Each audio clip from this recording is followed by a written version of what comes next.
You are listening to CEO Perspectives, a podcast by the Conference Board.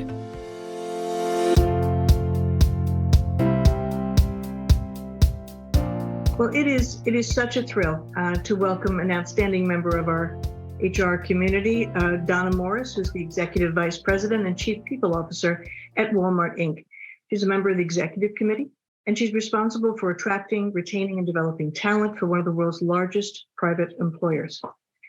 Donna, I know you bring more than 20 years of experience in innovative and extraordinary teams to take a look at people's solutions and helping build agile teams and helping to build high-performance organizations, and doing that with a culture that promotes diversity and inclusion. Donna joined from Adobe years ago, and where she had also served as the Chief Human Resources Officer and the Executive Vice President of Employee Experience. So she joins us now to talk about how we set the stage for the future for the CHROs and our profession. And I'm excited to welcome you, Donna. Thank you for joining us today. Thanks very much for having me. It's a pleasure. Well, there are so many things that I would love to touch on today. Maybe we could start with just a few words about your journey to the role that you currently have at Walmart and sort of the ways in which your career might have been shaped by the experiences that you were offered. Sounds great. Let me start by saying I feel like I'm in my dream job today. And that's because it combines my passion for making an impact for people. And we have a very sizable workforce. As you mentioned, we have more than 2.1 million associates that work for us across markets. And Walmart is in the midst of continuing to transform to delight and deliver to our customers and to our members. And that requires a lot of digital transformation and blending people with technology. And those are my passions: people, technology, really having purpose. If I roll back the tape, I've been working for a long time. I was sharing recently that I had my first part-time job when I was 13. Now, that was not child labor. That was permissible in Canada at that point in time.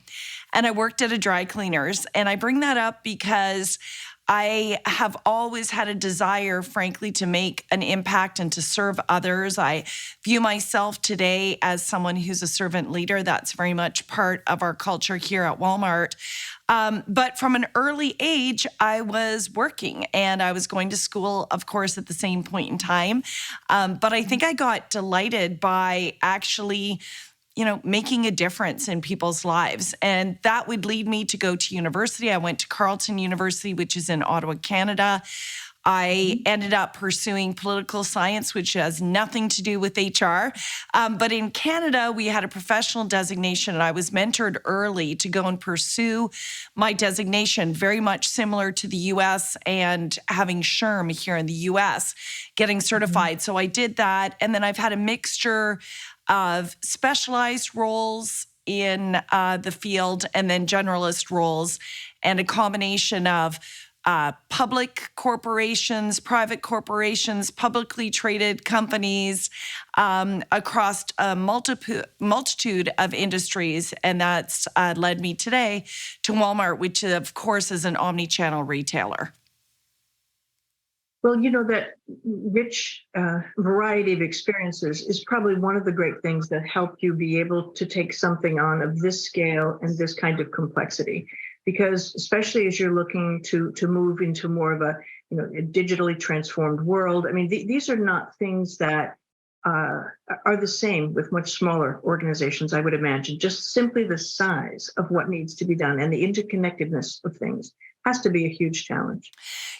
I realized very early on in my journey here, I joined in February 2020, and within 3 weeks, all of us across industries here in the United States were grappling with how to support our workforces and our businesses given the pandemic and COVID. And I actually reflected that what's required when you have such scale is intensifying your efforts around communication and change and how you actually build momentum. And so Whilst I like to believe that size doesn't make an impact, I think what it does is heightens your requirement, once again, to be focused on driving communication to lead people through any type of a change agenda. And, I think for those of us that are in the people function, HR function, employee success, whatever you name the team that's responsible for your most important assets being your people, is at the end of the day, we're change agents. We're individuals that have to be partnered with the outcomes of business success. And we do that by aligning our people to the objectives of our business and then making sure that they understand the role that they play in those efforts. I do think it makes you very thoughtful about the bets you're about to make, because when it's slightly off, it could be very off. So, let's talk a little bit about this change profile. And so I'm sure you have a vision of what a future world of work at Walmart will look like, and what some of the job roles, how they may shift and change. I know it's trendy to talk about, generative AI and how that's going to either be the end of us or the beginning of us in one way or another. I wondered what your thought was as you think about what the future of jobs, the future of Walmart as a employer begins to look like. I think the exciting aspect is we've all been part of the future in our present and likely in our past, which is we blend what we bring as people, as humans, and we leverage technology to take out some of the repetitive tasks, some of the very manual tasks, the labor-intensive tasks. And, I think what we're going to find in the future is it will also take out some of the taxing, redundant tasks that could have a first draft done by, frankly, technology or the machine or generative AI, et cetera. If I can give some examples, early in the pandemic, to serve our customers, we had to pivot. We had to focus on curbside and delivery, and that meant ensuring that we set up an entire software ecosystem, but also equipped our frontline associates with handheld mobile devices that really guided a lot of their work. And what we found was our frontline adapted extremely well. So proud of our associates. But it was really, really important that they were brought along on that journey and that, frankly, we educated people real time on the job. And I think all of us have to be thinking about not the fact that jobs are going to change, because they are. They already are. And I think if each of us took our careers and we reflected upon how we were working with technology, depending upon how long we've been working, we'd realize there's lots of changes. I'll age myself, but when I started, I had a mainframe and I certainly didn't have a mobile device. And there actually was even a word processing tool. So everybody's going to wonder how ancient I am. But I use that as an example because your job always morphs and changes given technology. I think the role of the people team is to continue to help drive the business to equip individuals on the job. Here at Walmart, we do that through our academies and also a program called Live Better You. But if you're not at Walmart, I think what you have to ask yourself is, how are you equipping your associates, your employees in the flow of work to educate them relative to the combination of what are truly human traits and what technology brings to bear? I think your point about the evolution of technology, and as we've come through, and many of us started, I'll speak for myself, I started way back in the pack, and I was a high school teacher in the middle of nowhere. And we had a mimeograph machine. I just want you to get a sense of how long I've been watching the technology change. But your point is well taken. And not only will the jobs change and the technology that needs to support them, but we have to bring people along. And you mentioned Live Better You. I wondered if you could talk a little bit about some of the ways in which you're preparing your 2.1 million employees to come along on this journey and be prepared for that future. Well, growth is one of our key priorities for our people. To just give you a bit of an indication, it takes on average 7 months for a frontline associate to have their first promotion. And 75% of our store managers started in the front line. So how we actually equip individuals means that first on the job, we have to give them, I'll call them job aids. And we've built an app that we call Me At. And that sits on a layer of information, but it provides small little guides to individuals. It could be videos, it could actually be directions, it could be in the form of associates asking a question, but that's on the job training. Clearly, peers, team leads, managers really support. Our academies are more specialized skills. So think of the skills required for certain jobs. That's what an academy does. And Live Better You is all about investing in our frontline for their future. This is where we focus on everything from high school education completion, language skills, but also specialized certificates and degree programs that are focused on future roles. Think cybersecurity, or in our business, that could be in health and wellness roles. And this is where our associates actually, in addition to doing their day jobs, are studying and pursuing education in the evenings or on weekends, in and around their shifts. And to give you an indication, we've had more than 89,000 associates that have pursued Live Better You in the period of time that we've had that program, many of them going on then to have increasing responsibilities and new career paths. And I realize that not everyone might be able to offer those types of programs at employers across different industries. But what I would encourage people that is that the number one way for people to learn is on the job. And that's really the role of managers and how we equip our managers to be effective coaches real time and make sure that we're preparing individuals for the future. So Donna, I think you're spot on. I mean, in this type of labor market, I think we have people who are hungry for the ability to continually learn and grow. It's certainly an attraction, tool, but I think it's also a retention tool, and it also has tremendous benefits, not only for the individual, but for their families and communities. But it also, I think, becomes a competitive advantage for any organization. And I would imagine that when you have those kinds of people, 89,000, I think you said, who pursued a degree, but I'm sure many others are getting certification or stacking credentials or gaining great experience. I mean, that's got to do a lot for perhaps some people who might not have had an opportunity to, pursue formal training in an otherwise setting. But I think it's important. I mean, the shelf life on a bachelor's degree is about 4 years if you're really lucky, right? Right, right. So all of us need to be reskilled and upskilled and, moved along. I think what I read, and we're doing some work on this now, is, within a generation, we're going to have people who are bumping up against a 100-year life. And that means a 60-year career. And so the question is, what can you find? What can you do? How can you be passionate about, even if they're correlated things or they're, sometimes ancillary moves that you make? How do you think about that at Walmart? How do you think about the career trajectory of someone who may start out, as an hourly associate, but then they go on to management ranks? Some may take other paths. How do you think about that at Walmart? Well, I think the interesting thing is we're 60 years old as a company. And what that has meant is, by virtue of just our existence, we have individuals that have been on the journey almost for the entire time that our founder, Sam Walton, set up Walmart, which is pretty amazing. Now, in and of that themselves, each of those individuals would have had to be adaptive because the business has changed. How we serve customers, how we envisioned doing the work continues to evolve. But I think your statistic of, the average individual being a centurion and the average individual potentially having a 60-year career, how we have thought about the traditional ladder, we've been talking about that for years. We've been saying that goes away. But I think in the concept of perhaps 60 years, more of us have to be comfortable with the ebb and flow of what that might manifest.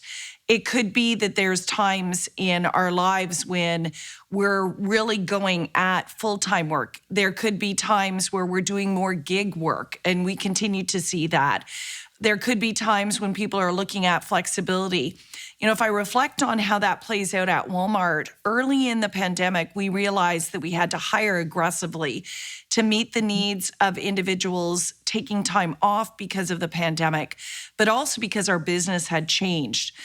And in that hiring, we found individuals that came from different industries that decided to stay with us, and some decided to go back to those industries.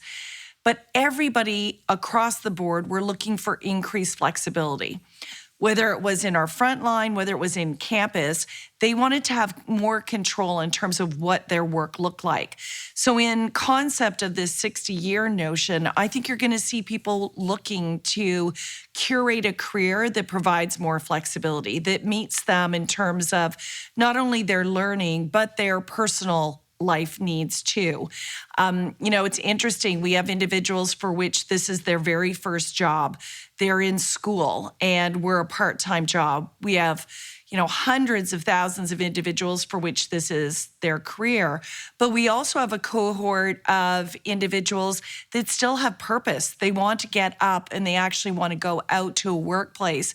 And those individuals have had very, very lengthy careers in other sectors, and now they're working for us later in their life, in their 70s, in their 80s. I do believe we have a few individuals that are in their 90s, and they're looking to continue to contribute. And I think for all of us, our vitality comes from being actively engaged. And, I think often there is concern that it's hard to go from 100 to 0. And so I think for more employers, if we can think about flexible options that allow people to stay in the workplace longer, that's a real benefit to actually provide knowledge to the newer generation that's coming into the workforce. I think a lot of companies perhaps need to be a little bit more thoughtful, as is Walmart, about finding that flexibility. And some of the work that we do, we know that that's one of the drivers of the choice to apply for a job somewhere or not. But we also know that it has a huge impact on mental health. And people who feel that they have some flexibility and can control more of their lives, for example, how their shifts work or how they, to your point, might ramp up or ramp down, some of the number of hours worked or just how they want to spend their time. But I think all of us probably want to figure out, how do we balance the need to have perhaps some kind of a job, but to find one with mission and purpose, which Walmart, I think, articulates very well, but also to be productive, and to your point, not everyone wants to hit the retirement age, whatever that might be at the moment, and do nothing. People still want to be useful. They want to make an impact. And there's something to be said for mentoring others and bringing others along at one stage or another of your career. Absolutely. So if you have this sort of broad profile of the types of workers among the 2.1 million, how do you foster a sense of belonging or a sense of wherever you are in the spectrum, this can be a great place for you? I think belonging is critical to actually having an outcome of diversity, inclusion, and equity. And for the first time, we hired our first ever chief belonging officer as an evolution of what had been our diversity, equity, and inclusion officer. For us, what belonging means is that everyone can bring their authentic self to work here at Walmart. That means not the requirement for an individual to morph or change because they're working for us, but in fact, to bring who they are and feel that they are not only accepted, but encouraged to actually be that individual in the workplace. I think belonging brings the notion that we're all part of it together, which I think is also very, very powerful. In a world that sometimes can feel very divided, if I actually feel like I'm in a workplace where I can actually be the same Donna as I am outside of work, that's going to actually allow me to be my best in terms of performance too. So it's definitely, I think, extremely important. And to a point that you mentioned, well-being, mental well-being, I think is an area of acute concern for all of us. It should be. I think the pandemic was extremely challenging for the majority of individuals. And if we don't all care acutely about well-being, starting with mental health, then I think the crisis will continue and perhaps even exacerbate. Belonging really helps support a well workplace. And so I think there's a lot of connection between the two. For us here at Walmart, we have three aspects of well-being: mental well-being, financial well-being, and physical well-being. And we've been on a continued journey to invest in each of those areas of well-being, which actually starts with education. We're just rolling out now required learning for our managers and leaders specific to how to spot mental health issues within themselves and or others, so that we can ensure that we're providing the support and services to individuals if they need that. I think that's super critical. I mean, you could argue that the HR function probably had one of its finest moments during the pandemic and all social unrest, just trying to become overnight a chief medical officer, try to keep people safe, how to keep a business running. And I know that this profession leaned on each other and learned every good idea or innovative thing, or swapped, just wholesale groups of people so that people could continue to work. So you could argue that was a bright spot. I think also the impact that it has had on supervisors, team leaders, and managers to be that canary in the coal mine, to recognize someone's struggling, someone's not doing well. Here's how I help, not just notice it, right? So I think that's spot on. And you cannot give your best if you don't feel as though you belong and that you're connected to that mission and purpose. Right. I loved your idea about the workplace. I've always thought, why couldn't we make it be an oasis? Because the world is nuts, and there's no end of things that are going to probably keep coming. How many times have we had a 100-year event in the last couple of years? So making the workplace a place that is somewhat free from that, where you can be, to your point, feel as though you belong, you can be your authentic self. I think that's huge. I know this is an important topic for you. I just read the HBR piece on joy. Tell me a little bit more about that. Well, I stood back, and the last few years have been really trying and challenging for all of us. And at the beginning of the year, probably like many, I spent some time reflecting about my professional objectives, but also my personal objectives. And so this year, at the very beginning of the year, I chose the word joy. Now, very simple word. But the intention was, how do I look and find joy, and frankly, even contribute to joy in other people's lives? And I have to tell you, it actually has sparked this aspect, and we use the spark as a symbol here at Walmart too. But I think of happiness. Yes, we can each choose to look at the dark. But I'm trying to look at the light on a regular basis and look at associates and how we celebrate them, because I think it's contagious. I think if we put ourselves in a situation where we can bring more joy, what might that do for someone else? We never know the experience that someone else is having at this point in time. But if we can bring kindness and we can bring joy, then how might that alter the outcome? And so I'm hoping it's something that will help me power through what the year will bring to us, because who knows what it'll bring. But I know that each day I'm going to be focused on joy. And I just love that HBR article. I felt like it spoke to me in terms of small common practices that we each can do to adopt as part of our daily lives, whether that be at work or outside of the workplace. And rightly or wrongly, many of us still spend more time working than we do doing anything else. And if it doesn't bring us joy, then I think that impacts your overall well-being. And that's not something that I certainly want to put myself into, for sure. No, I think that's right. You have to enjoy what you do, or you need to keep looking for Correct. Something that does. Yeah, that's right. So, Donna, thank you for sharing about creating this place of joy and opportunity that you're striving for at Walmart. Is there any last thought that you might have about where you think our profession might be headed, or some of the things that you think will be even more incumbent upon folks like yourself who serve in a chief people officer role? Any words of advice, any last thoughts? We have 4 strategic priorities for our people, and clearly we have a large workforce. But I also think of those 4 priorities as really the mandate of the people function right now across industries. That's, what role are we playing in digital? How are you actually adopting digital in the practices to serve a very strong employee experience? How are you thinking about growing your workforce, really equipping the employees that work for you with the skills and capabilities to be successful? How are you fostering an environment of belonging? How are you actually creating that environment for diversity, equity, and inclusion for everyone to bring their authentic selves? And then finally, the pandemic created all the chief human resource officers or members of HR people teams to be very much focused on well-being. And I don't think that goes away. I think each of us play a critical role in the well-being of our workforce. So digital growth, inclusion, well-being, those are the 4 areas for us here at Walmart, but I would contend that those are 4 key areas for all of us in the function today and as we power through whatever will become in the future.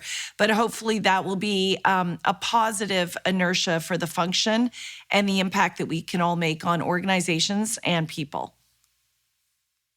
I think that's a great way to end our very short time today. I want to thank you for sharing as you have today, and also for the work that you're doing, which by extension lifts an awful lot of people. Thank you. So thank you very much for joining us, and thanks again. Thank you. You have been listening to CEO Perspectives, a podcast by the Conference Board.